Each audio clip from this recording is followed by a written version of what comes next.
네, 자 황보선의 출발 새 아침 3부 시간 이어가고 있습니다. 황보선 앵커 휴가로 김우성 PD가 대신하고 있고요. 자, 여러 가지 이슈들 봤는데 좀 해외로 눈을 돌려보겠습니다. 전 세계 곳곳의 다양한 이슈를 짚어보는 코너입니다. 한국일보 유튜브에서 국제 이슈를 담당하고 있는 손성원 기자 스튜디오에 나왔습니다. 안녕하십니까? 네, 안녕하세요. 자, 백신 지금 국내에서는 정치적인 쟁점까지 뛰어오르고 있는 상황입니다. 이거 왜 확보 안 했냐 이런 얘기가 나오는데 해외로 한번 보겠습니다. 인류 첫 백신 접종은 영국에서 했고 미국이 이걸 좀 뺏겼다고 안타까워하는 것 같은데 미국도 시작하죠? 네, 그렇습니다. 지금 미국 식품의약국이죠. FDA가 11일 미국 화이자와 바이오엔테크가 공동 개발한 코로나 백신 사용을 긴급 승인했습니다. 네. 그래서 이로써 미국은 영국, 바레인, 캐나다, 사우디, 멕시코에 이어서 화이자 백신 접종을 시작한 6번째 국가가 됐습니다.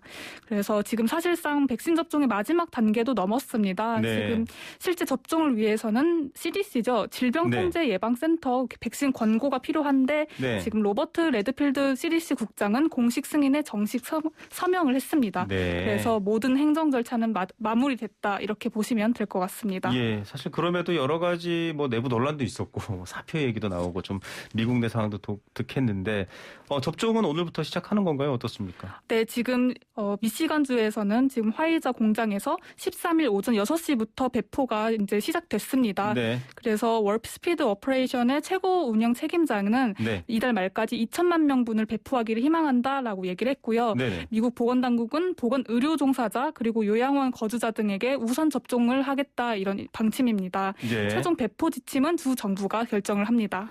예, 백신 개발 프로그램이 워프 스피드 오퍼레이션. 이 워프가 저희가 혹시 이렇게 SF 영화에 나오는 그런 표현인데 초고속 스피드에 이렇게 맞습니다. 붙습니다. 네.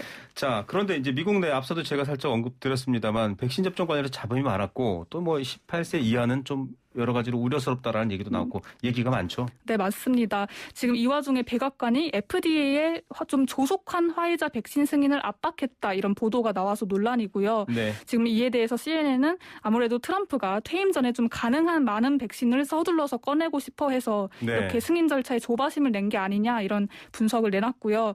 또 제때 이 백신이 공급 가능할지에 대해서도 우려가 나오고 있는데 아무래도 지금 긴급 사용이다 보니까 좀 비상사태에 따라서 특별히 허가된 거라서 이게 장기적으로 배포되려면 또 다른 신청 절차를 추가로 받아야 된다 이런 얘기가 나오고 있고요.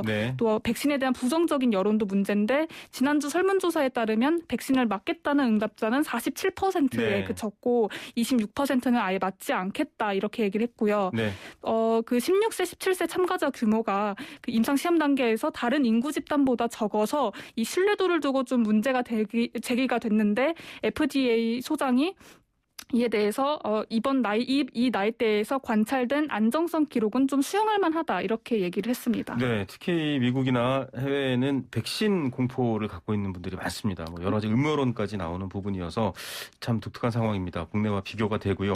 자, 트럼프 대통령 얘기가 앞서 이 백신 관련 뉴스에도 나왔지만 이건 어떻게 됐습니까? 결정이 됐나요? 이제 패배가 완전히 선언이 된 건가요? 아닌가요? 지금 14일이죠. 오늘인데요. 지금 미국이 차기 대통령 선출을 위한 선거인단 투표를 합니다.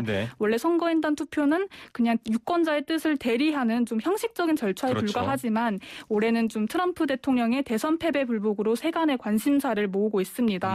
그래서 지금 바이든이 538명의 선거인단 중에 매직 넘버 270을 초과한 306명을 확보를 했고 지금 트럼프가 232명의 선거인단을 확보했습니다.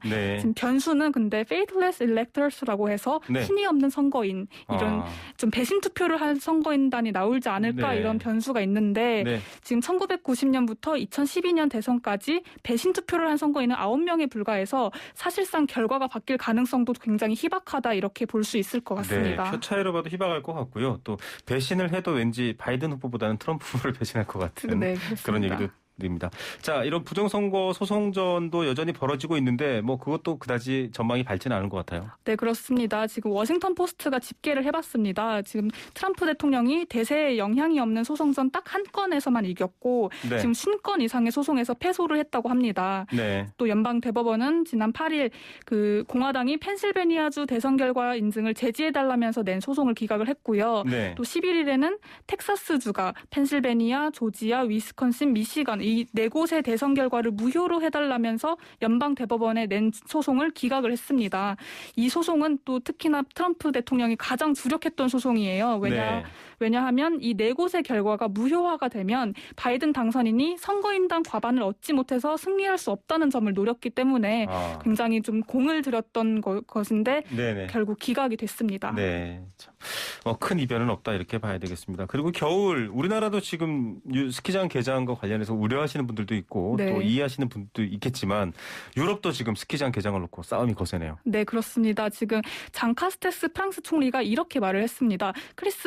크리스마스 연휴 기간 동안 스키장은 개장합니다. 네. 하지만 리프트는 이용할 수 없습니다. 네. 뭐 리조트는 자유로운 여행 가능합니다. 하지만 리조트 내 식당, 술집은 영업 금지입니다. 그러니까 네. 사실상 스키장 폐장을 얘기하는 거죠. 지금 독일, 이탈리아도 같은 입장인데 이 세 나라들은 다 이번 겨울에는 유럽의 모든 스키장을 폐장해야 된다 이렇게 주장을 하고 있어요. 네. 그 이유가 스키장 트라우마 때문인데 그렇죠. 올해 3월에 1차 코로나 확산기 당시에 오스트리아 티롤주의 한 큰 스키장 리조트에서 1만 6천 명이 감염이 됐고 맞습니다. 이들이 귀국을 하면서 이제 수십 나라의 신종 코로나 바이러스가 네. 확 터졌죠. 그래서 유럽은 사실상 그 국경 빗장이 열려 있잖아요. 그래서 네. 뭐 오늘 프랑스에서 스키 타고 내일 뭐 스위스에서도 스키 타는 이게 가능한 나라인데 그 스키 인구가 2억 명이 이른다고 해요. 네. 그런데 지금 프랑스 입장에서는 우리가 닫았으니 다른 곳으로 이 많은 관광객들을 빼앗길 수가 있는 거잖아요. 네. 그래서 이렇게 되면 안 되다 보니까 좀 빼앗길 수 없다 보니까 인접국들도 다 닫아라 이렇게 얘기를 하고 있습니다. 예, 사실은 이 인구 이동이 거의 한 국가처럼 자유롭기 때문에 뭐 프랑스만 폐쇄한다고 될 문제도 아니고요. 네. 특히 국내도 지금 스키장을 열었는데 과연 네. 어떤 상황을 어떻게 처리해야 될지 해외 상황도 눈여겨봐야 될 것 같습니다. 오늘 말씀 감사드립니다. 네, 감사합니다. 네, 한국일보 손성원 기자였습니다.